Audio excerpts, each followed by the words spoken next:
আজকে আমি রান্না করব মাছের মাথা দিয়ে মুগ ডাল। আপনাদের কার কার ভালো লাগে মাছের মাথা দিয়ে মুগ ডাল আমাকে কিন্তু জানাবেন। তো চলুন শুরু করা যাক।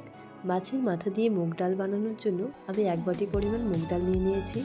এবার একটা কড়াই বসিয়ে কড়াইটা গরম হয়ে আসলে মুগ ডালগুলো দিয়ে দিব। মুগ ডালগুলো ভাজা হয়ে গেলে নামিয়ে নিয়ে মুগ ডালগুলোকে ভালো করে ধুয়ে নেব। নিয়ে পরিমাণ মতো জল এবং মুগ ডাল একটা প্রেসার কুকারে দিয়ে দেব।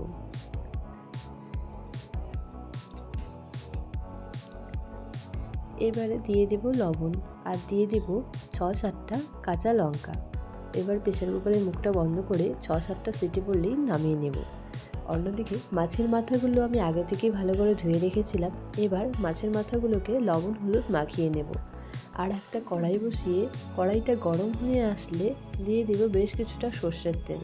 এবারে তেলটা গরম হয়ে আসলে এক এক করে মাছের মাথাগুলো তেলের মধ্যে ছেড়ে দেব।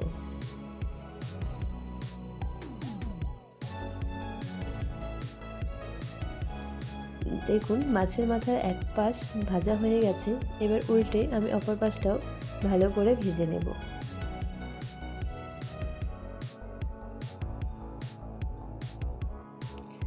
এবারে মাছের মাথাগুলো নামিয়ে নেব। অন্যদিকে একটা কড়াই বসিয়ে দিয়ে দিয়েছিলাম বেশ কিছুটা তেল। তেল গরম হয়ে আসলে 3-4টা তেজপাতা, শুকনো লঙ্কা আর গোটা জিরে ফোড়নে দিয়ে দিব মুগ ডাল আর দিয়ে দেব পরিমাণ মতো হলুদ। এবারে ডালটা ফুটে আসলে মাছের মাথাগুলো দিয়ে দেব। মাছের মাথাগুলো আমি একটা শিলনোড়ার সাহায্যে ভালো করে ভেঙে নিয়েছি। এবারে মাছের মাথাগুলো দিয়ে ডালটা আবার ভালো করে ফুটে উঠলে দিয়ে দেব গরম মশলা গুঁড়ো আর অল্প একটু ঘি। এবারে নামিয়ে নিলেই তৈরি হয়ে যাবে মাছের মাথা দিয়ে মুগ ডাল।